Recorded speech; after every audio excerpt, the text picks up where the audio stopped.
My name is Don Dickson, and I want to thank you for joining me again today for another structure fishing workshop. We're talking about lake types.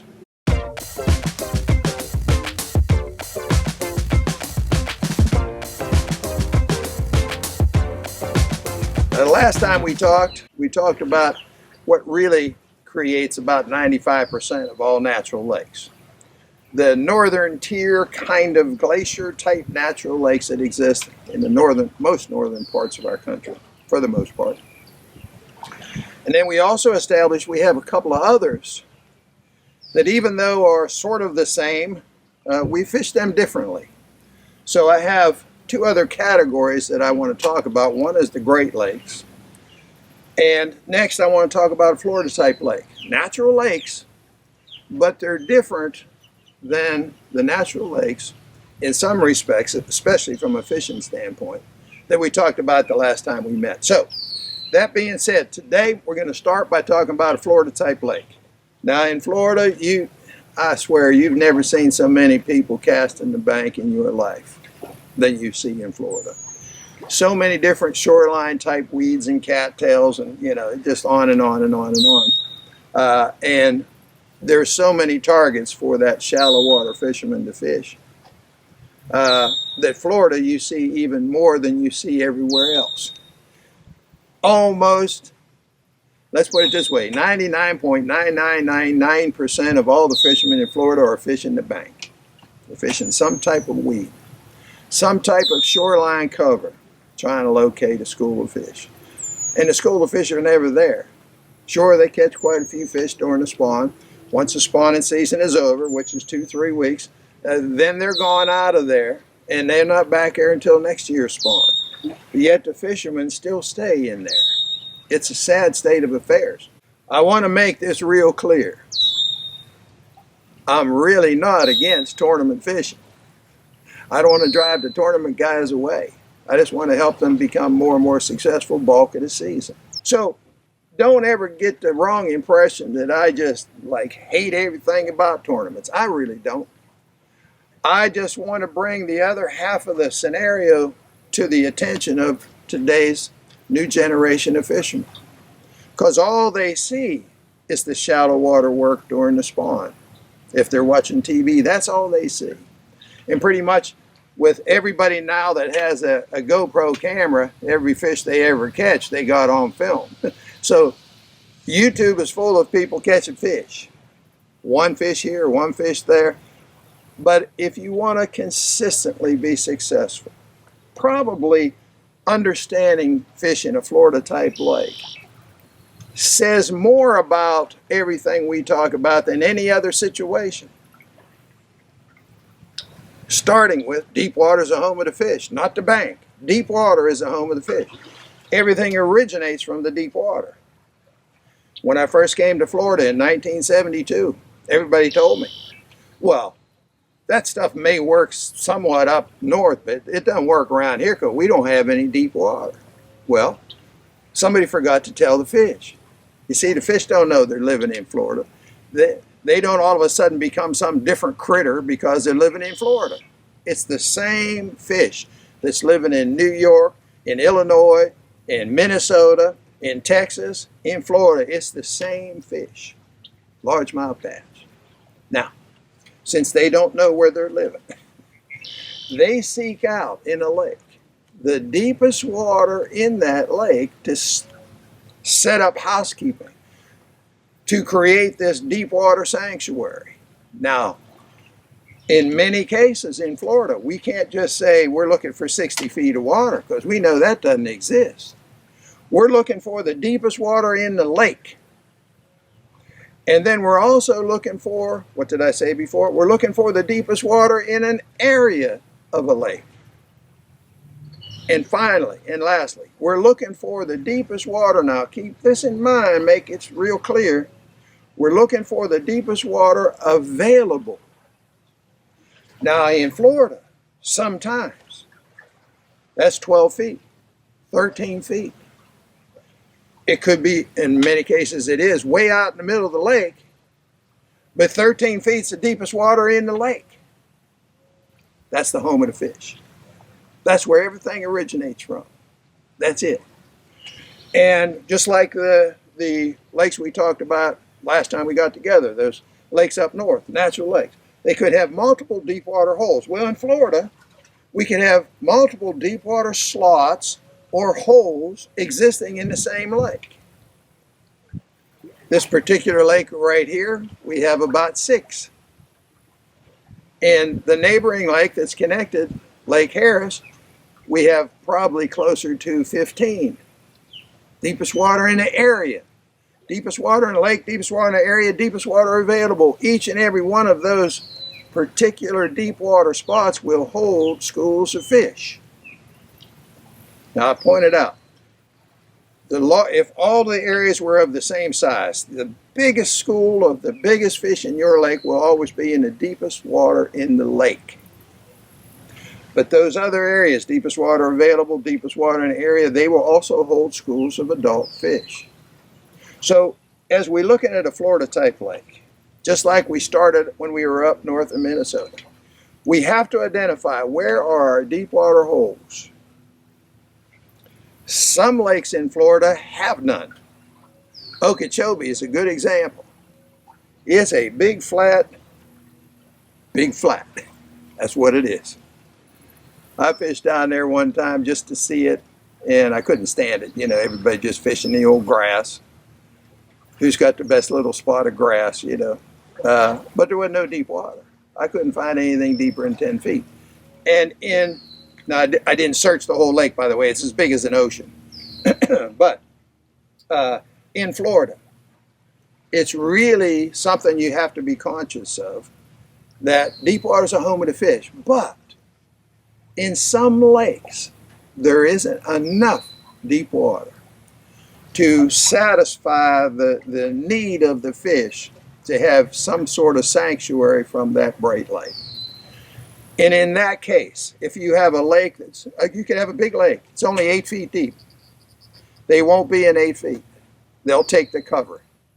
In those lakes in Florida, where you don't have at least 10 feet or greater, they won't be in the deepest water. They'll be in the grass. They'll take some of that cover that they can find, whether it's lily pads, grass, eel, grass, whatever type of junk you can find. They'll take that as their sanctuary zone. But in 95% of all the lakes that I've seen and fished in Florida, they all have water deeper than 10 feet. Can't tell you how many different lakes where I found a deep water hole or slot. In many cases, these deep water areas are slots. They're more elongated, not so much like a round hole. There are some, but most of them are in the form of a slot, where you might have 8 or 7 or 6 feet on a flat. It breaks into a slot of water that's 14 feet deep. And then if you follow that straight across, all of a sudden you're coming up and there's 7, 8 foot flat all around that 14 foot. There's my fish. Can't tell you how many lakes I've fished in Florida where I get out into the middle of the lake and find that deep water slot breaking off a little bit into this deep water slot. Many times it's 13 feet deep, 14 feet deep, 16 feet deep.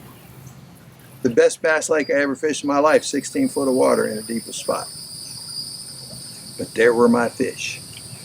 And that elongated slot, which ran for about a mile, was just loaded with fish, and big fish. So that's a typical situation in Florida.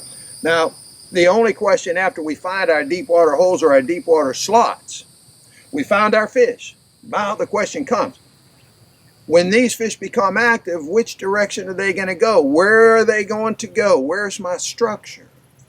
And here's where there's a slight difference in Florida from other areas. We don't have shoreline-related features, like long points going out. They don't exist. And we don't have a bunch of underwater humps. We don't have them. Obviously, we don't have any man-made structure. So what's left? Here's the key to fishing these deep water slots. If this is my slot over here, We have to fish where this table was breaking off. Now, in many cases, as I talked before, many times I've covered this, but many times in Florida, that break into that deep water slot, the only place where you can actually see a break, a sudden increase, many times it's only going to be a foot. It's not going to be much. And in some ridiculously super great cases that I've discovered in 3 lakes that I could tell you about, the break was only 6 inches. But it was definite. And I established it was definite. And to a fish, that looks like a curb to the street. They can follow along that quite easily.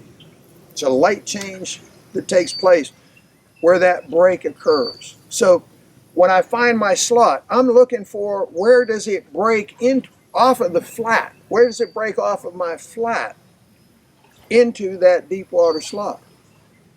I found a couple just recently. I found 2 that were, one was at 12 feet and one was at 15 feet and breaking into 20 feet.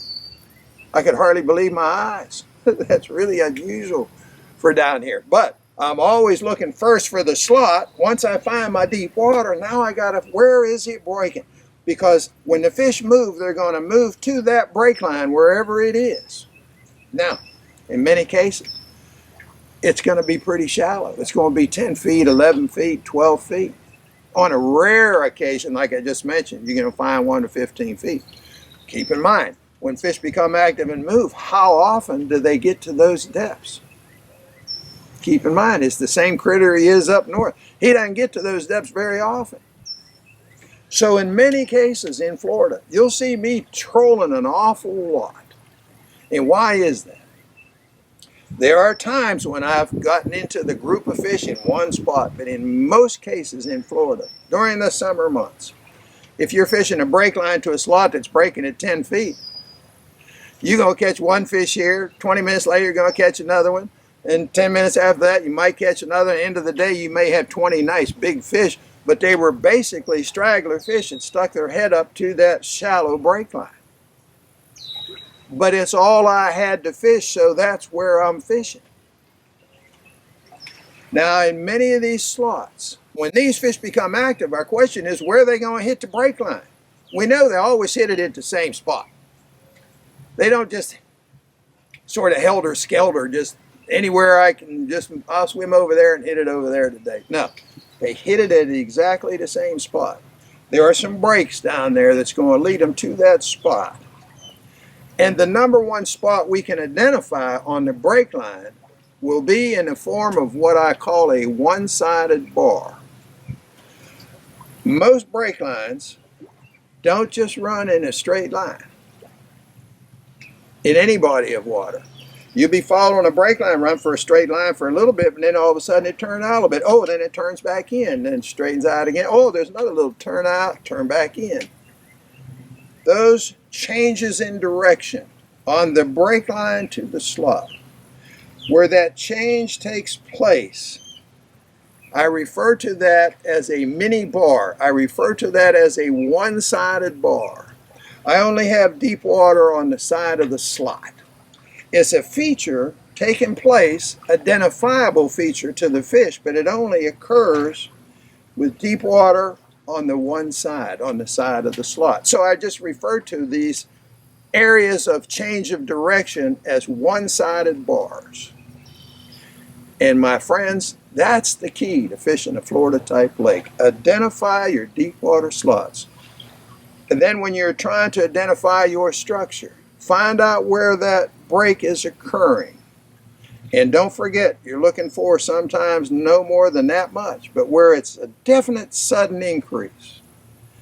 That's the spot I have to fish. And in many cases, you only have one. You only have one break line. But in many cases, you just load the boat by staying on that break line all day long. You've identified your fish. And you'll find that the concentrations where you end up catching most of your fish will be at a spot on that break line where there was a one-sided bar.